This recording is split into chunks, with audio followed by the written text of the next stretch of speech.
অফিসে হানা কেন্দ্রীয় তদন্তকারী সংস্থা ইডি। খবর কানে যেতেই আইপ্যাকের কর্ণধার প্রতীক জৈনের বাড়িতে পৌঁছন মমতা বন্দ্যোপাধ্যায়, পৌঁছন কলকাতা পুলিশ কমিশনার মনোজ ভার্মাও। কিছুক্ষণের মধ্যেই হাতে সবুজ ফাইল নিয়ে বেরিয়ে আসেন তিনি।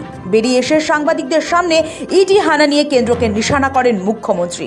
They didn't have any guards.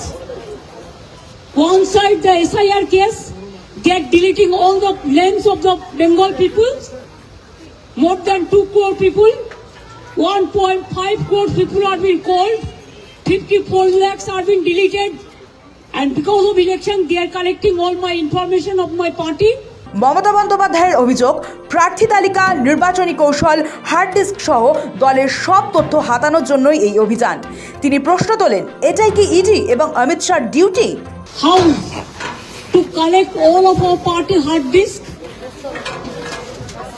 the candidate list, the party strategy, the party plan. Is it the duty of the ED and Amit Shah?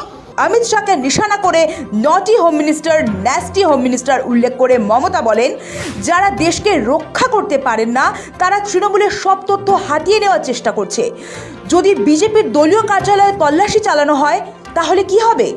Is it the duty of the ED and Amit Shah, the nasty home minister, the naughty home minister who cannot protect the country, and is taking away all my party documents? If I raid the BJP party office, what will be? What will be the result? IPAC শীর্ষকর্তা প্রতীক জৈনের Loudon স্ট্রিটের বাড়ি থেকে বেরিয়ে যান মমতা বন্দ্যোপাধ্যায়। তাৎপর্যপূর্ণভাবে আইপ্যাক কর্ণধারের বাড়িতে ঢোকার সময় মুখ্যমন্ত্রী ছিলেন খালি হাতে। ফেরার সময় তার হাতে কিছু ফাইল, হার্ড ডিস্ক এবং একটি ল্যাপটপ দেখা যায়। প্রতীক জৈনের বাড়িতে মাত্র 10 মিনিটের উপস্থিতি, আর তারপরই সেই একটি মাত্র ফাইলকে ঘিরে এখন রাজনীতিতে তুঙ্গে জল্পনা। देखो मैंने सब लेके आया because I rang up Pratik because he is the in charge of my party. So my hard disk, see, phone, hard disk, all they are collecting, and they have already attacked my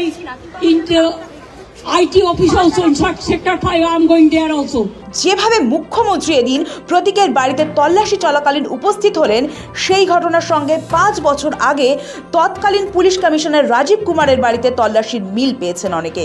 যদিও এক্ষেত্রে মমতা ধর্নার পথে হাঁটেননি, দলের নথি নিয়ে বেরিয়ে যান। স্বাভাবিকভাবেই বৃহস্পতিবারের বারবেলায় মমতার ওই সবুজ ফাইল হাতে নিয়ে বেরিয়ে যাওয়া নিয়ে চর্চা শুরু হয়। সেই একটি মাত্র ফাইলকে ঘিরে এখন রাজনীতিতে তুঙ্গে জল্পনা। নিশ্চিত তথ্য কম, কিন্তু অভিযোগ পাল্টা অভিযোগ, রাজনৈতিক পড়া এবং বিরোধী পক্ষের দাবি, এই ফাইলেই বন্দী তুরুপের তাস। ধারণা ও সময় ইঙ্গিত দিচ্ছে ফাইলে এমন কোনো তথ্য আছে যা খুব স্বস্তির নয়। কি থাকতে পারে ওই সবুজ ফাইলে? মুখ্যমন্ত্রী প্রতীক জৈনের বাড়ি থেকে বেরিয়ে আসার পর থেকেই তার হাতের ওই সবুজ ফাইলের ভিতরে কি থাকতে পারে সেই প্রশ্নই ঘনাচ্ছে জল্পনা। মুখ্যমন্ত্রী অবশ্য সাংবাদিকদের সামনে বলেন, ওই ফাইলে তৃণমূলের গোপন নির্বাচনী নথি আছে। তার অভিযোগ, দলের হার্ড ডিস্ক, প্রার্থী তালিকা, দলের কৌশল, পরিকল্পনা এসবই নিতে এসেছিলেন ইডি। তৃণমূলের গোপন নির্বাচনী তথ্যই কি আসল লক্ষ্য? বিধানসভা ভোটের ঠিক আগে ইডির এই তল্লাশি অভিযান। তাই মমতা বন্দ্যোপাধ্যায়ের এসব অভিযোগ প্রমাণিত না হলেও সময় ও প্রেক্ষাপটে এই ইঙ্গিতই জল্পনার ইন্ধন দিয়েছে। রাজনৈতিক শিবিরের একাংশের ধারণা, সবুজ ফাইলে হয়তো দলের প্রিলিমিনারি প্রার্থীপদ তালিকা বা নির্বাচনী স্ট্র্যাটেজির প্রিন্ট ব্রিফিং ছিল, তবে এখনও পর্যন্ত এগুলো সম্পূর্ণই অনুমান।